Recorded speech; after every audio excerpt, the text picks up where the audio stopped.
एकदा प्राविशद्गोष्ठम्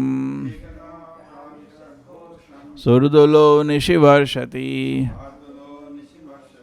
शार्दुलो निशिवर्षति शयानगाव उत्थाय भीतास्ता बाभ्रुमुर्व्रजे।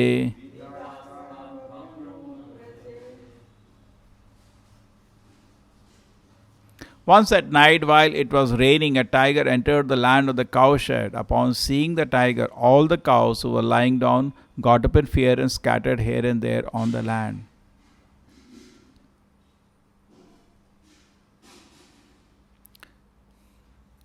So here is a very interesting incident and some wonderful lesson. So there was a personality called Prishadhara. He was also a disciple of Vashishta. Vashishta is a very powerful sage.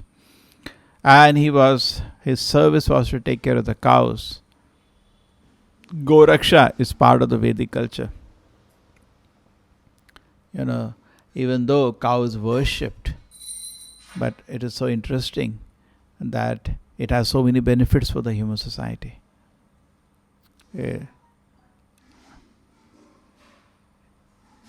It's such an intelligence that the Vedic culture identified the most important animal as cow. Therefore, Krishna is Gopala. Prabhupada jokes, just like today, आजकल हमारे लोग क्या पालते हैं? कुत्ते पालते हैं.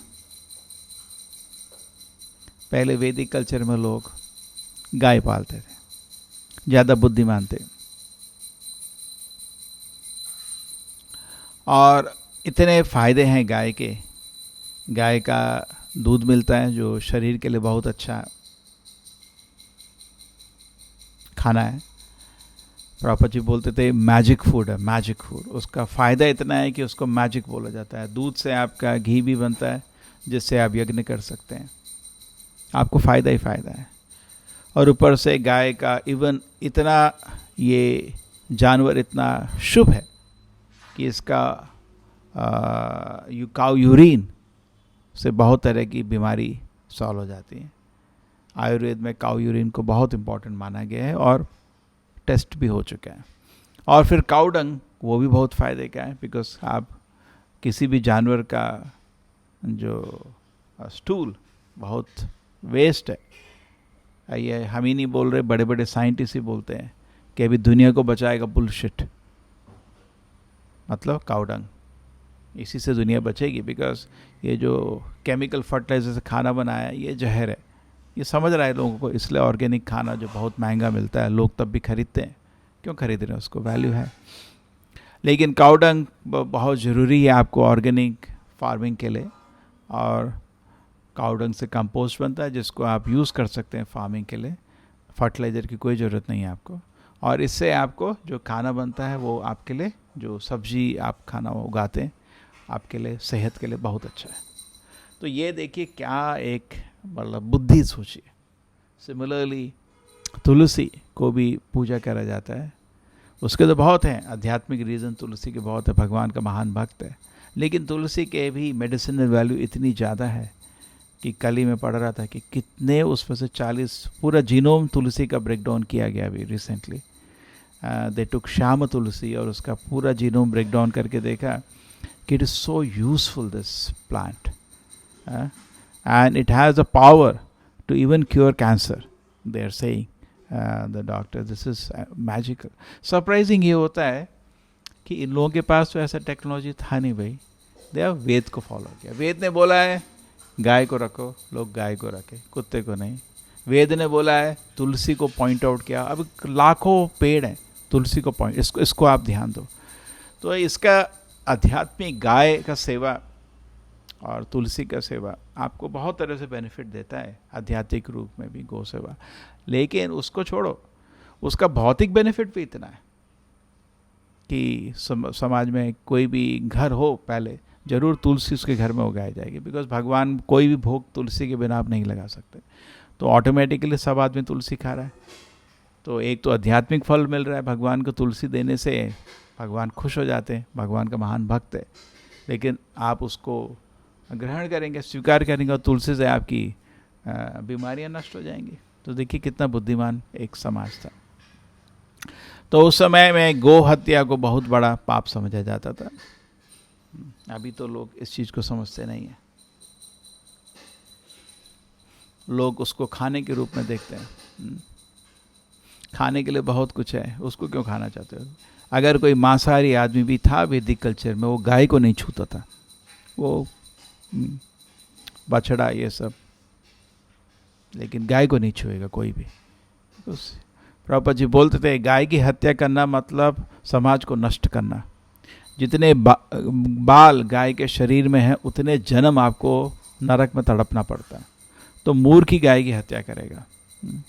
तो ये तो कल्चर नहीं है। प्रभुपाद जी बोलते थे ये कैसा सिविलाइजेशन है, इसका मतलब क्या है, ये क्या एडवांसमेंट हो रहा है सिविलाइजेशन का? आप जाके निहत्थे गाय को मार देते हैं, ये क्या सिविलाइजेशन है? कोई भी आचार्य लोग इसको अप्रिशिएट नहीं करेंगे। बड़े बड़े अपने कंट्री को सिविलाइज बोलते हैं लोग, लेकिन गोहत्या में उनको हिचक भी नहीं आती, शर्म भी नहीं आती।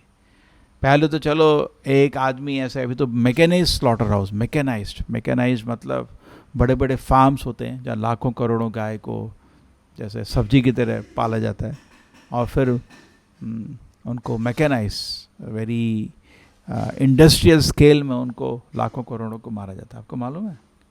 देखने को नहीं होता उनका, मतलब पैर बांध के ऐसे जैसे होता है ना, मशीन की तरह हजारों गाय एक एक टाइम में कटता रहता है, और पूरा मैकेनाइज, पूरा मशीन से बनाया हुआ सिस्टम। पहले तो आदमी करता था, चलो एक गाय, अभी तो organise. Anyway, so this is not appreciated in the Vedic culture, and Vashishta was extremely angry when he came to know he has done this. But Prabhupada ji says थोड़ा तमोगुण उसमें वास था, क्योंकि उस शिष्य ने गलती जानबूझ के नहीं करी थी। अब गलती जानबूझ के नहीं करी होती, उसको अपने शिष्य की सुरक्षा करनी चाहिए, ये वशिष्ठ का काम है। लेकिन उसमें उसका दुर्मति हो गया तमोगुण के कारण थोड़ा। वैसे तो वशिष्ठ बहुत बड़े संत हैं, सत्वगुण में हैं, लेकिन शुद्ध सत्व तो बहुत रेयर होता है। शुद्ध सत्व महान भक्त को मिलता है, जिसमें उसमें रजोगुण तमोगुण कभी भी नहीं होता। लेकिन ऑर्डिनरी डिवोटी में सत्वगुण तो होता है। अब नहा धोके तो सबको सत्वगुण का थोड़ा आभास होता है, लेकिन थोड़ा कोई बेइज्जत कर दे तो तमोगुण बाहर आ जाता है। ठीक है ना? रजोगुण तमोगुण है। तो वशिष्ठ मुनि भी महान संत है, लेकिन कभी कभी तमोगुण आ जाता है और उनके हाथ से गलती हो जाती है। अपने बेमतलब है, अपने शिष्य को उन्होंने श्राप दे दिया, तूने गाय की हत्या करी बेशरम, अगला जन्म तेरे को एक शूद्र का मिलेगा, है ना? दिस इज द श्राप। अब लेकिन उनका जो शिष्य था उनसे आगे निकला उसे अब क्या करें, चलो मेरा तो जन्म दोबारा जन्म होने वाला है, वो भी शूद्र का, मैं जिसमें भगवान के भक्ति का अवसर बहुत कम मिलता है। तो ऐसा करता हूँ मैं, चलो ये सब दुनिया छोड़ो, अभी भगवान के चरण चला जाता हूँ। और उसने बहुत ध्यान से अपना मन पूरी तरफ से भगवान पे एकाग्र कर दिया और भक्ति में प्रगति करने लगा। करेक्ट? भक्ति में प्रगति में बता रहा था होती है जब आपका मन भगवान में फिक्स हो जाए। असत्संग त्याग, उसका सबसे इंपॉर्टेंट चीज़ है असत्संग त्याग। कनिष्ठ अधिकारी मतलब उसको कृष्ण कथा और ग्राम्य कथा में बहुत मुश्किल होता है डिफ्रेंशिएट करना। करेक्ट? वो स्ट्रगल कर रहा है, कृष्ण कथा सुनता है लेकिन ग्राम्य कथा की तरफ आकर्षण भी होता है उसको। अभी कनिष्ठ भक्त है, अभी कनिष्ठ भक्त है। मध्यम अधिकारी ग्राम्य कथा पूर्ण रूप से छोड़ देता है, उसका मन अभी कृष्ण कथा में लीन हो जाता है। वो 24 घंटे कृष्ण कथा पढ़ता है, वो एक सेकंड भी बर्बाद नहीं करता। ठीक है ना? मध्यम अधिकारी।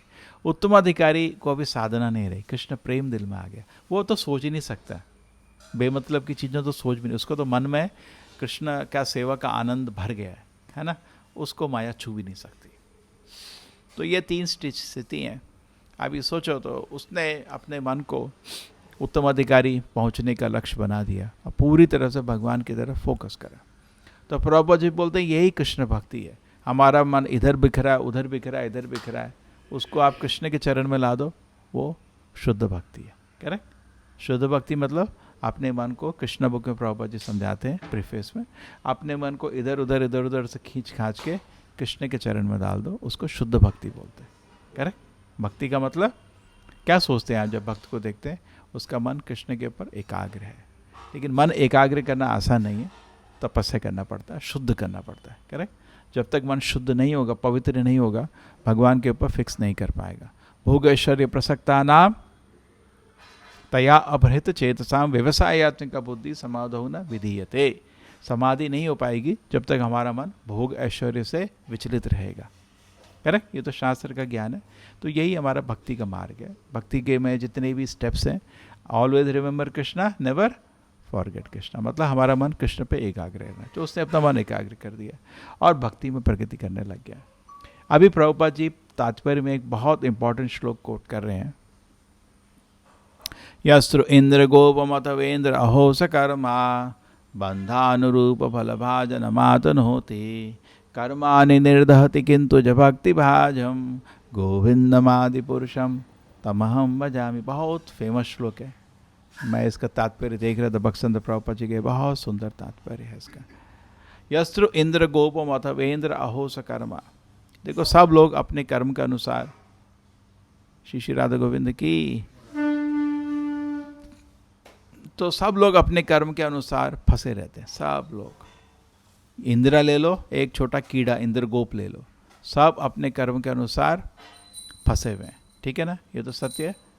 जो कीड़ा भी अपने कर्म के अनुसार, कभी कभी श्री श्री राधा गोविंद की जय, जैसे हम देखते हैं रोड में, आगे निकले कहीं गए, देखे एक बिल्ली मरी हुई है, कुत्ता मरा, अपने कर्म के अनुसार सब फंसे हुए हैं। कह रहे कर्म के अनुसार बस चले जाती है एक छोटे से बिल्ली पे, देख के बुरा लगता है, लेकिन क्या करें, कर्म के अनुसार सब चल रहा है। डेस्टिनी, क्या बोलते हैं उसको? डेस्टिनी। ठीक है, डेस्टिनी के अनुसार सब चल रहा है। और कृष्ण टोटली इम्पार्शियल है, जैसे कर्म किए वैसे भोगो, वो टोटली इम्पार्शियल है। और ये एक स्लो लर्निंग प्रोसेस है। इसमें डंडे मार मार के धीरे धीरे सिखाया जा रहा है आदमी को, अरे तुम भगवान पे एकाग्र हो जाओ मूर्ख, तुम्हारा काम वही है। नौकर का काम क्या होता है? पूरे टाइम मालिक क्या आदेश दे रहा है रखने का, है ना? तो हम सब भगवान के नौकर हैं। हमको 24 घंटा भगवान के क्या डायरेक्शन है, रेडी रहने का, है ना? टोटली ऐसा रेडी रहने का। तो लेकिन इसके शिक्षा है। तो कृष्ण जी टोटली इम्पार्शियल हैं, क्योंकि सब लोग अपने कर्म के अनुसार, डेस्टिनी के अनुसार मर रहे हैं, जी रहे हैं, उनको कुछ उसमें दिल नहीं है।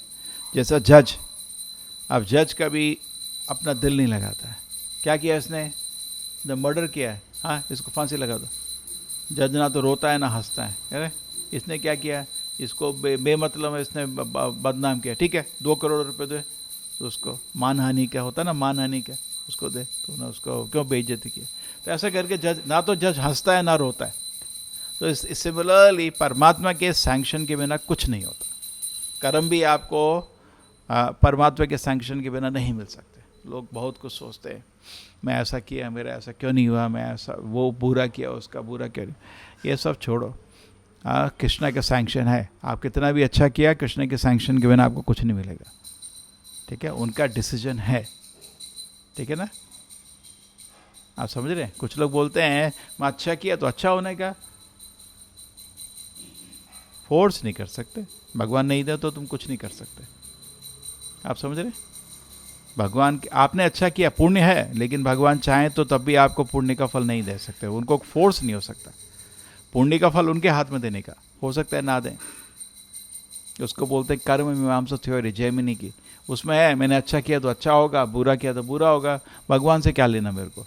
पुण्य करो, अच्छा जीवन जियो, ऑटोमेटिकली तुम्हारा अच्छा होगा। मेहनत करो, हार्ड वर्क करो, सब कुछ सफल हो जाएगा। लेकिन भाई मूर्ख, तुम जितना भी मेहनत करो, अगर भगवान सैंक्शन नहीं करे तो गरीबी रहोगे। पत्थर तोड़ते रहो, बस कुछ नहीं होगा। भगवान की सैंक्शन बहुत इंपॉर्टेंट है। ठीक है, so this is very important point. And second point is that भगवान बहुत इम्पार्शियल है। जनरली लॉज ऑफ कर्मा काम करते रहते हैं। जस्ट लाइक जज चाहे तो वो कुछ भी कर सकता है।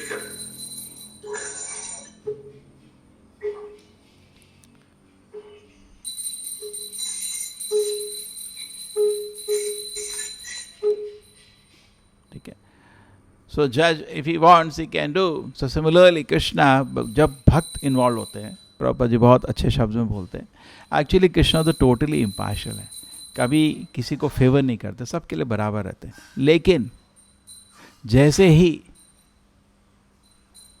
एक भक्त इन्वॉल्व होता है, कृष्णा का कंट्रोल छूट जाता है। वो जैसे किसी से, वो भक्त से इतना प्यार करते हैं, स्नेह करते हैं कि कृष्ण का कंट्रोल छूट जाता है, वो फिर पार्शल हो जाता है। समझ रहे? भक्त को, जैसे धृतराष्ट्र ने बोल रहा था, बेटे को देखता हूँ मैं बेकाबू हो जाता हूँ, दुर्योधन को बोलते हैं मेरे को मालूम है क्या सही है गलत है, लेकिन जब मैं अपने बेटे को देखता हूँ। सिमिलरली भगवान भी एक्चुअली बहुत इम्पार्शियल है, लेकिन जैसे उनका भक्त आता है, ये लूजेस कंट्रोल। जैसे जज है, वो डेथ पेनल्टी दे रहा है, अवार्ड दे रहा है, उसका बेटा आता है, वो विचलित हो जाता है ना? नेचुरल है।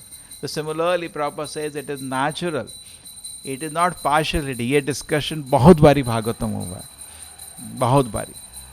कृष्ण पार्शियल क्यों है एक्चुअली? भगवद गीता में कृष्ण जी बोलते हैं, समोहम सर्वभूतेषु नम द्वेषु अस्ति ना प्रिया ये तू भजंती माम भक्तिया। मैं तो सबके लिए बराबर हूँ, ना मेरा कोई दुश्मन ना मेरा कोई दोस्त है, बट ये तू मतलब बट, एक बहुत बड़ा बट है। क्या बट है?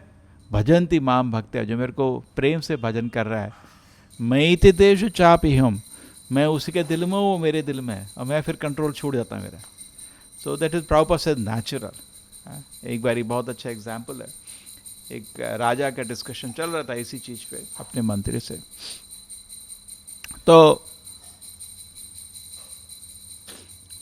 क्या हुआ कि कभी कोई आदमी नदी में डूब रहा था, तो राजा ने इमीडिएटली अपने कमांडर को बोला, जाओ उसको बचाओ। तो सोल्जर्स को भेजा, उसको बचा दिया। तो एक दिन उनके ही राजमहल में उनका बेटा डूब रहा था, वो खुद कूद गए, किसी को बोला नहीं, खुद कूद गए। हाँ, सो दिस इज नॉट दैट। तो तब मंत्री ने समझाया, देखो आप खुद क्यों कूदे, आपका बच्चा था, उसमें कोई दूसरा। तो सिमिलरली कृष्णा सबसे प्रेम करते हैं, लेकिन भक्तों को स्पेशल प्रोटेक्शन रहता है। नॉर्मल दुनिया में इट्स अ बैलेंस। जैसे आप राजा को थोड़ा जानते हैं, ज़्यादा नहीं, तो उसकी नज़र में है, तो नियम के अनुसार चलते रहेंगे। जैसे आप ट्रैफिक लॉज हैं, ये सब आप पालन करेंगे, आपको प्रॉब्लम नहीं है। कोई ट्रैफिक लॉ ब्रेक करेंगे, आपको थोड़ा फाइन आ जाएगा, है ना? राजा आप उसमें इन्वॉल्व नहीं है। और लेकिन जब राजा को मिलने जाएंगे तो राजा की नज़र आप पे है, तो जब राजा की नज़र आप पे है तो आपको कुछ प्रिविलेज मिलते रहेंगे। तो शुरू में हमारा जो भक्ति का भी स्थिति है, दोनों का कॉम्बिनेशन चल रहा है। कुछ डिग्री से हम सरेंडर हैं, ये यथा माम प्रपद्यन्ते ताम तथैव भजामि हम ममा वर्तमानुवर्तन्ते मनुष्या पार्थ सर्वशः। तो किस डिग्री से हम भगवान के सरेंडर हैं, उस डिग्री तक भगवान का पर्सनल कंट्रोल है, बाकी आपके कर्म के अनुसार चल रहा है। जैसे आप बांध डाल देते हैं, जैसे आप भक्ति में कोई भी आदमी भगवान के शरण लेता है, एक बांध बन जाता है। बांध मतलब डैम बन जाता है, कर्म सीधा नहीं आते। लेकिन सरेंडर थोड़ा कमज़ोर है, इसलिए वो डैम का स्लूस गेट्स होते हैं, बड़े गेट, पानी छोड़ता रहता है, थोड़ा कर्म भी आता रहता है, थोड़ा प्रोटेक्शन भी है। जितना आप सरेंडर्ड होते हैं उतना डैम काम करता है। जैसे अर्जुन कृष्ण को टोटली सरेंडर थे, तो कभी भी नहीं बोल सकते हम कि पांडव लोग इतना दुख जिंदगी में जिए, उनके कर्म के अनुसार था। उन्होंने तो पाप कर्म किया ही नहीं, वो तो शुद्ध भक्त है भगवान के, कह रहे। जैसे प्रहलाद महाराज शुद्ध भक्त हैं, कभी भी गलती से भी नहीं सोचना चाहिए कि प्रहलाद महाराज इतने, उनको मृत्यु का उनका दंड मिला उनके पिताजी से, उनका पाप कर्म था। नहीं, उनका तो पाप कर्म कुछ नहीं था, वो तो शुद्ध भक्त है। वो भगवान उनके लिए सिचुएशन क्रिएट कर रहे थे, कर्म छू भी नहीं सकता उसको, समझ रहे हैं? तो शुद्ध भक्त के लिए भगवान खुद पूरी उनके जीवन को ऐसे रहता है, पूरा सुरक्षा रहता है। इसलिए अर्जुन को भगवद गीता में कृष्ण को ऋषिकेश बोला गया था। ऋषिकेश मतलब वो इंद्रियों के मालिक हैं, कंट्रोलर हैं। तो नॉर्मल डिवोटी के लिए थोड़ा रहता है भाई पार्टनरशिप टाइप, 5% भगवान का सुरक्षा, 90% उनके कर्म की सुरक्षा। कर्म से भी सुरक्षा रहती है, अगर मैंने पाप कर्म नहीं किया है तो मेरे को कोई दर्द नहीं आ सकता, सुरक्षा है। आप अगर चाहें किसी को तंग करने का, अगर उसने पुण्य किया आप उसको तंग नहीं कर पाओगे, करेक्ट? प्रॉपर, बहुत अच्छा सेविंग है, you can not harm, nobody can harm you unless you harm yourself. इसके इंग्लिश में सेइंग है, शायद उसको पता है नहीं पता है, जनरली कर्म थ्योरी वेस्टर्न वर्ल्ड में उसका सिर पैर भी लोगों को मालूम नहीं है। But main point is this कि unless I create a space nobody can harm me, correct? Nobody can harm you unless you harm yourself. तो मेरे ही कर्म अगर कुछ उल्टे हैं तो कुछ मेरे को मुश्किल हो सकती है, लेकिन शुद्ध भक्त को मुश्किल जब होती है वो भगवान की बनाई हुई है। So it's a combination. और जो बीच में जो डिवोटीज है, it is percentage, 10% Krishna's arrangement, 90% karma's arrangement, because वो डंडे की भी जरूरत है उसको। कर्मा मतलब डंडे से सीखता है, और कृष्ण का करेक्शन मतलब प्रेम से सीखता है। जो शुद्ध भक्त है वो भगवान से प्रेम से बात कर रहा है, उसको डंडे मारने की क्या जरूरत है। और जानवर को खाली डंडे से सिखाया जाता है, हैं? ऐसा है भाई, आप रोड में जा रहे हैं, एक जानवर कुत्ता बैठा हुआ है, क्या बोलोगे? चले जा। नहीं चलता है ऐसा। चलता है क्या? हाँ, नहीं चलता। हाँ, या आपको हल्ला करना पड़ता है, चिल्ला। कभी कभी कुत्ते पीछे आ जाते हैं आपके, क्या करते हो? आपको डराना पड़ता है उसको। हाँ, वो ऐसा नहीं होगा आप मुस्कुरा के, वो नहीं चलता, वो ज़्यादा भौंकेगा आपकी तरफ, वो नहीं चलता है। तो सिमिलरली जानवर के लिए डंडा है, तो जितने हम जानवर हैं उतना डंडा हम पे चलता है। कर्म बेसिकली एक जानवर का डंडा ही है ना। हम भी जितनी बुद्धि हमारी जानवर की जैसी है, डंडे से ही सीखते हैं हम लोग, एक्सपीरियंस से ही सीखते हैं हम लोग। लेकिन जब हम भगवान के भक्त बन जाते हैं, अभी हम श्रुति से भी सीखने लगते हैं ऐसा नहीं करने का।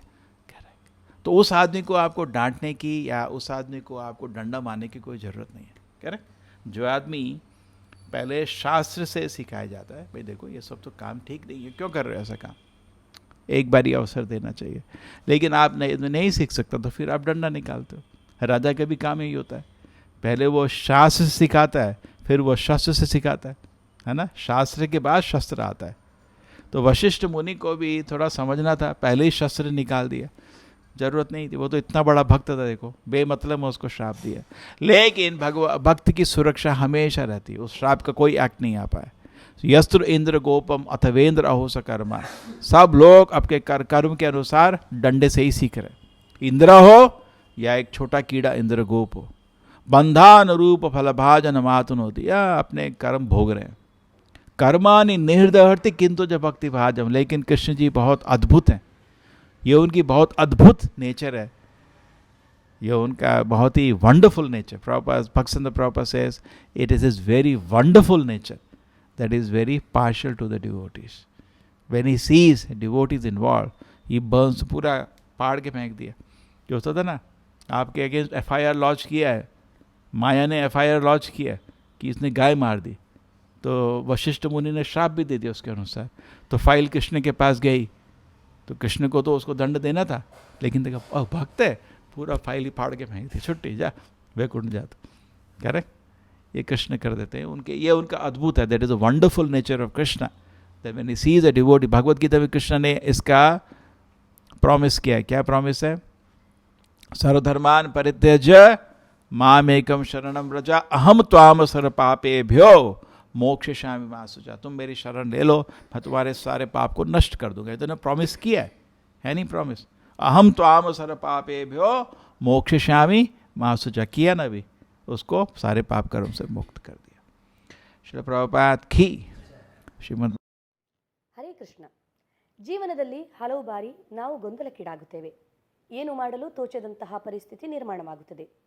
ಅದೇ ರೀತಿ ಅರ್ಜುನ ಕೂಡ ಕುರುಕ್ಷೇತ್ರ ಯುದ್ಧ ಭೂಮಿಯಲ್ಲಿ ಕ್ಷತ್ರಿಯ ಧರ್ಮ ಪಾಲಿಸುವ ವಿಷಯದಲ್ಲಿ ಗೊಂದಲಕ್ಕೀಡಾಗಿದ್ದ. ಅವನ ಸ್ವಂತ ಸಂಬಂಧಿಕರು, ಗುರು ಸೇರಿದಂತೆ ಬಂಧು ಬಾಂಧವರೆಲ್ಲ ಅವನ ವಿರುದ್ಧ ಹೋರಾಡಲು ತಯಾರಾಗಿ ನಿಂತಿದ್ದರು.